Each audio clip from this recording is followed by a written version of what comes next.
خاص طور پہ اور بھی ہمارے حضرات یہاں پہ موجود ہیں، اور دار اسد نے خاص طور پہ، اور ابھی تک جو ان کی خدمات جاری ہیں، جو لوگ صاف پانی کے لحاظ سے، اسی طرح جن لوگوں کے گھر ٹوٹ گئے تھے ان کے گھر بنانے کے حوالے سے وغیرہ. تو میں مزید مقاصد اور اہداف کے بیان کرنے کے لیے مولانا جواد صاحب کو دعوت دوں گا. کنڈی سے تشریف لائے ہیں، وہ دار اسد کے اہداف اور مقاصد بیان کریں گے انشاءاللہ. السلام علیکم ورحمۃ اللہ وبرکاتہ. حضور اکرم صلی اللہ علیہ وسلم کا ارشاد ہے، حضرت ابو ہریرہ رضی اللہ تعالی عنہ کو مخاطب کرتے ہوئے آپ علیہ السلام نے ارشاد فرمایا، یا ابا ہریرہ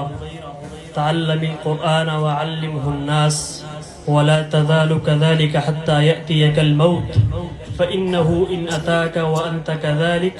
حجت الملائکۃ الی قبرک کما یحج المؤمنون الی بیت اللہ الحرام. آپ علیہ الصلوۃ والسلام نے حضرت ابو ہریرہ رضی اللہ تعالی عنہ کو مخاطب کر کے ارشاد فرمایا کہ اے ابو ہریرہ، تم دین اور قرآن کا علم سیکھتے رہو اور پھر لوگوں کو سکھاتے رہو. اگر تم نے ساری زندگی اسی طرح گزار دی اور اسی حالت میں تمہاری موت آئی تو جب تم قبر میں جاؤ گے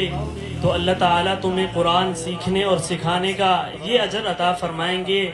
کہ فرشتے تمہاری قبر کی زیارت کے لیے اس طرح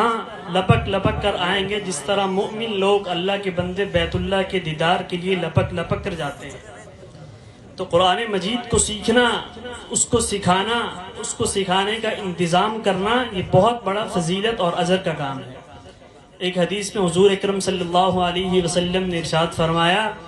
من اراد ان یکلم اللہ فلیصلی ومن اراد ان یکلم الناس ومن اراد ان یکلمہ اللہ فلیقرأ القرآن. جو شخص یہ چاہتا ہے کہ اللہ تعالیٰ سے باتیں کرے تو اسے چاہیے کہ وہ نماز پڑھا کرے، تو اسے ایسا معلوم ہوگا گویا کہ وہ اللہ تعالیٰ سے باتیں کر رہا ہے. اور اگر وہ چاہتا ہے کہ اللہ تعالیٰ اس بندے سے باتیں کرے تو اسے چاہیے کہ قرآن پڑھ لے. جب قرآن پڑھے گا تو گویا اللہ تعالیٰ اس بندے سے باتیں کر رہے ہیں. تو الحمدللہ دار اسد جو ہے وہ قرآن مجید سیکھنے اور سکھانے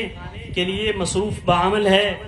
اور بڑے وسیع اس کے اغراض و مقاصد ہیں. دعا فرمائیں کہ اللہ تعالیٰ ان اغراض و مقاصد میں ہمیں کامیابی عطا فرمائیں، اور اس کے آنے والے جو تمام مراحل ہیں اس کے اندر کامیابی سے ہمکنار فرمائیں. تعلیمی میدان کے اندر انقلابی اصلاحات کے ساتھ ساتھ ہم کئی جہتوں سے کام کرنے کا ارادہ رکھتے ہیں، اور ہم یہ چاہتے ہیں کہ جو بچہ ہمارے پاس یہاں ہمارے مدرسے دار اسعد میں آئے وہ صرف حافظ، قاری یا عالم بن کر نہ نکلے، بلکہ وہ یہاں سے جب فارغ ہو کر جائے تو وہ دنیا کے کسی بھی میدان میں چلا جائے وہ وہاں ناکام ہو کر واپس نہ آئے. وہ اگر کسی مسجد میں جاتا ہے تو اچھا خطیب بھی بنے، اگر کسی مدرسے میں جاتا ہے تو اچھا مدرس بن کر پڑھائے، اگر وہ کسی کالج یونیورسٹی میں جاتا ہے تو وہاں جا کر اچھا پروفیسر اور لیکچرر بنے، اور اگر وہ کسی دوسرے شعبے میں جاتا ہے، دنیا کے کسی بھی علاقے میں جا کر دین کی تبلیغ کرنا چاہتا ہے، دین کا پیغام دنیا تک پہنچانا چاہتا ہے، تو اسے کسی قسم کی بھی کوئی رکاوٹ پیش نہ آئے. تو ہم یہ نظام لانا چاہتے ہیں، اور اس کے لیے آپ سے دعاؤں کی اور تعاون کی بھی درخواست کرتے ہیں. میں مختصر طور پر جامعہ کے آئندہ کے مقاصد اور اغراض، اس کے اہداف بیان کرتا ہوں آپ کے سامنے کہ ہمارے جامعہ میں الحمدللہ قرآن مجید بچوں کو پڑھایا جاتا ہے، دینی کتابیں، درس نظامی پڑھایا جاتا ہے. اس کے ساتھ ساتھ ہمارے مقاصد میں یہ بات بھی شامل ہے کہ ہم کمپیوٹر کلاسز کا بھی آغاز کریں، کیونکہ آج کل آپ تمام حضرات پڑھے لکھے حضرات ہیں، جانتے ہیں کہ قرآن مجید جس طرح پڑھنا دیندار آدمی کے لیے ضروری ہے، دین سمجھنے کے لیے قرآن کو پڑھنا سمجھنا ضروری ہے،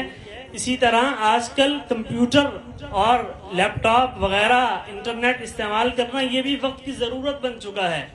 تو ہم چاہتے ہیں کہ ہمارا بچہ احساس کمتری کا شکار نہ ہو، بلکہ وہ دنیا کے اندر جدید جو رہنے کے اور زندگی گزارنے کے طریقے اور اسلوب ہیں ان تمام سے واقف ہو. تو ہمارا یہ ہدف اور مقصد ہے کہ یہاں پر ہمارے ادارے دار اسعد کے اندر کمپیوٹر کلاسز کا بھی آغاز کیا جائے. اسی طرح عربی اور انگلش لینگویج یہ بھی باقاعدہ زبان کے طور پر پڑھائی جائے، کیونکہ اردو تو الحمدللہ ہماری ملکی زبان ہے، اسی طرح انگلش اور عربی یہ 3 زبانیں آپ دنیا کے کسی بھی خطے میں چلے جائیں، کسی بھی علاقے میں چلے جائیں، کسی نہ کسی علاقے میں جہاں بھی آپ جائیں گے وہاں پر ان 3 زبانوں میں سے کوئی ایک زبان سمجھنے والا آپ کو ضرور ملے گا۔ آپ اگر پوری دنیا کے اندر دین کی دعوت پہنچانا چاہتے ہیں تو ان تینوں زبانوں کو سیکھ لیں، اس کے بعد پوری دنیا کے اندر دین کی دعوت پہنچا سکتے ہیں۔ تو ہمارا یہ مقصد ہے اور ہمارا یہ عزم ہے کہ ہم اپنے مدرسے میں، اپنے ادارے میں آنے والے بچوں کو جس طرح عربی سکھاتے ہیں اسی طرح ان کو انگلش لینگویج بھی سکھائیں۔ اسی طرح ہمارے مقاصد میں سے، اغراض میں سے ایک بات یہ بھی ہے کہ طلباء کو تجوید و قرات سکھائی جائے، اچھی تجوید کے ساتھ اچھے انداز میں قرآن مجید کو طلباء پڑھیں اور پھر لوگوں کو سنائیں۔ اور اس کے اندر ایک اہم بات یہ ہے کہ ہمارا یہ ایک عزم ہے کہ طلباء کو جو ہے وہ ائمہ حرمین کے لہجے سکھائے جائیں۔ ایک عام بچہ پڑھتا ہے، تراویح رمضان شریف آنے والا ہے، تراویح سناتا ہے، لوگ سنتے ہیں، گھر چلے جاتے ہیں، لیکن آپ نے جو حضرات حرمین گئے ہیں یا جنہوں نے موبائل ٹی وی پر سنا ہوگا وہاں کی تراویح، وہاں کی نمازیں، تو جب وہاں کے ائمہ نماز میں قرآن مجید پڑھتے ہیں تو ایسا لگتا ہے قرآن مجید ابھی ہمارے دل پر اتر رہا ہے۔ تو اس خوبصورت آواز میں وہ پڑھتے ہیں، اس خوبصورت انداز میں وہ، اس خوبصورت لہجے میں وہ قرآن مجید کی تلاوت کرتے ہیں۔ تو ہماری خواہش ہے اور ہمارا یہ ارادہ اور عزم ہے کہ ہمارے ادارے میں آنے والے بچے وہ بھی قرآن مجید کو اس انداز اور لہجے میں پڑھیں۔ اسی طرح جو پاکستان کے اندر یا پاکستان سے باہر جو بین الاقوامی مسابقات ہوتے ہیں،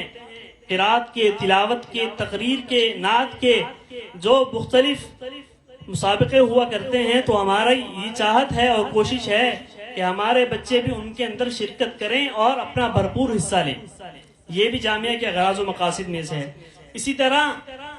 طلباء جب پڑھتے ہیں تو ان کو مطالعے کی ضرورت پیش آتی ہے۔ عام آدمی اگر کچھ دین سیکھنا چاہے تو اس کے لیے مطالعہ کرنا ہوگا۔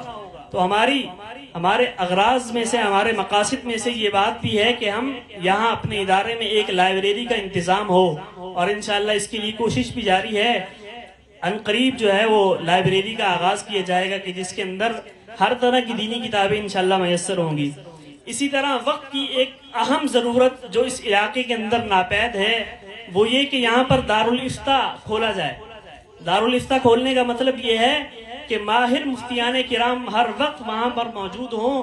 اور جس بندے کو بھی جو بھی مسئلہ پیش آئے وہ اسی وقت آ کر مفتیان کرام سے رابطہ کر کے دین کے مطابق، شریعت کے مطابق رہنمائی لے سکے۔ تو یہ کام دارالافتاء کرتا ہے۔ تو انشاءاللہ دار اسد کا یہ ارادہ ہے اور مقصد ہے اور ویژن ہے کہ ہم یہاں پر دارالافتاء کا قیام کریں، دارالافتاء کھولیں، تاکہ اس سے لوگوں کو جتنے بھی دین کے متعلق مسائل جاننا چاہتے ہیں، مسائل پیش آتے ہیں، ان کو اس کا حل اپنے علاقے کے اندر مطمئن ہو کر اور اپنے علاقے کے اندر وہ اس کا حل تلاش کر سکیں، حل مل سکے ہوئے ہیں۔ اسی طرح ہمارا ایک اہم شعبہ تعلیم بالغان، کچھ اس پر کام ہو چکا ہے، اس پر مزید کام کرنے کا بھی ارادہ ہے۔ جو کم عمر بچے ہوتے ہیں، پڑھائی کی عمر ہوتی ہے، تو بچے تو دن رات یہی کام ہوتا ہے پڑھائی کا، لیکن کچھ لوگ ایسے ہوتے ہیں کہ عمر کے بڑے حصے میں پہنچ چکے ہوتے ہیں، یا کچھ بچے ایسے ہوتے ہیں کہ جو اسکول کالج کی تعلیم حاصل کر رہے ہوتے ہیں، تو وہ مکمل طور پر وقت نہیں دے سکتے دین کی تعلیم کے لیے۔ تو اس کا انتظام ہم یہ کرنا چاہتے ہیں کہ ان کے لیے ایسا خاص وقت نکالا جائے کہ اس وقت میں آ کر وہ اپنے دین کی جو ضروری تعلیم ہے وہ بھی حاصل کر سکے۔ تاجر حضرات، ملازم حضرات، ملازمت پیشہ افراد جو ہیں، وہ بھی وقت نکال کر ایسے موقع پر آ کر مختصر وقت میں اپنی دین کی مکمل طور پر رہنمائی حاصل کر سکیں، اس کے لیے بھی انشاءاللہ کوشش جاری ہے۔ اسی طرح ایک بہت ہی اہم شعبہ جس کے متعلق بہت عرصے سے محنت بھی جاری ہے اور اس پر مشورے بھی چل رہے ہیں، لیکن کچھ وجوہات کی بنا پر اب تک اس کی ابتدا نہیں ہو سکی، لیکن انشاءاللہ آپ کی دعاؤں سے عنقریب وہ سسٹم شروع ہو جائے گا۔ وہ یہ ہے کہ ہم عنقریب جو ہے انشاءاللہ ایک دار اسد اسکول سسٹم شروع کر رہے ہیں۔ کہ جس کے اندر بچے کو ایک ہی چھت کے نیچے دنیا کی بھی اعلیٰ سے اعلیٰ تعلیم ملے گی اور دین کی بھی سب سے بہترین اور اعلیٰ تعلیم انشاءاللہ اسے ایک ہی چھت کے نیچے ملے گی. اسی طرح مختلف علاقوں کے اندر، مضافات کے اندر، اور جہاں ضرورت ہو وہاں پر مکاتب قرآنیہ کھولنا، یہ بھی ہمارا ایک اہم مقصد ہے کہ جہاں پر ضرورت ہو، جہاں مکاتب کی، مدارس کی کمی ہو، وہاں پر چھوٹے چھوٹے مکتب کھولے جائیں تاکہ علاقے کے بچے وہاں آ کر قرآن مجید کی تعلیم حاصل کر سکیں. یہ تمام تعلیمی ہماری جو ہے وہ مقاصد ہیں. اس کے علاوہ غیر نصابی سرگرمیوں کے طور پر بھی ہم نے بہت کچھ سوچا ہوا ہے. ان میں سے چند باتیں یہ ہیں کہ ہم چاہتے ہیں کہ طلبہ کی ذہنی نشو و نما اور بڑھوتری کے لیے اور ان کی جسمانی تازگی کے لیے ان کے لیے سیر و تفریح کا طلبہ کے لیے انتظام ہو، اور اسی طرح ان کے لیے ورزش کا اور کھیل کود کا باقاعدہ انتظام کیا جائے. طلبہ کے لیے باقاعدہ مطالعاتی دورے ہوں کہ جس کے ذریعے وہ وزٹ کریں مختلف جگہوں کا، اور ان کے اندر جو ہے ان کی جو پڑھ رہے ہیں وہ اس کو اپنی آنکھوں سے دیکھ سکیں اور پھر اچھی طرح ان کے ذہن نشین ہو سکے. اسی طرح جامعہ کی سماجی خدمات کا سلسلہ، رفاہ عامہ کا سلسلہ بھی الحمدللہ جاری ہے. اس کو مزید وسعت بھی دینی ہے، اس کا ارادہ بھی ہے. آپ حضرات سے دعاؤں کی بھی درخواست ہے، تعاون کی بھی درخواست ہے. اس کے اندر مختلف، اور آپ جس طرح یہ رمضان المبارک کا مہینہ آ رہا ہے تو اس رمضان کے اندر انشاءاللہ ہمارا دار اسد کا ارادہ ہے کہ ہم رمضان دسترخوان کے عنوان سے جو غریب افراد ہیں جو اپنا افطاری کا انتظام نہیں کر سکتے تو ان کے لیے سحر و افطار کا انتظام کیا جائے. عید کا موقع آ رہا ہے تو عید پر غریب یتیم بچوں کے لیے کپڑوں کا، جوتوں کا انتظام کیا جائے. اس کے علاوہ اور بھی بہت سارے سماجی، جیسے ابھی تھوڑی دیر پہلے بھی بیان ہوئے کہ ہمارے مقاصد کیا ہیں اور کیا کیا ادارہ انجام دے رہا ہے، تو یہ تمام ہمارے اہداف ہیں، مقاصد ہیں. آپ حضرات سے ان کی تکمیل کے لیے اور ان کی ترقی کے لیے دعاؤں کی بھی اور تعاون کی بھی خصوصی درخواست ہے. وآخر دعوانا الحمدللہ رب العالمین.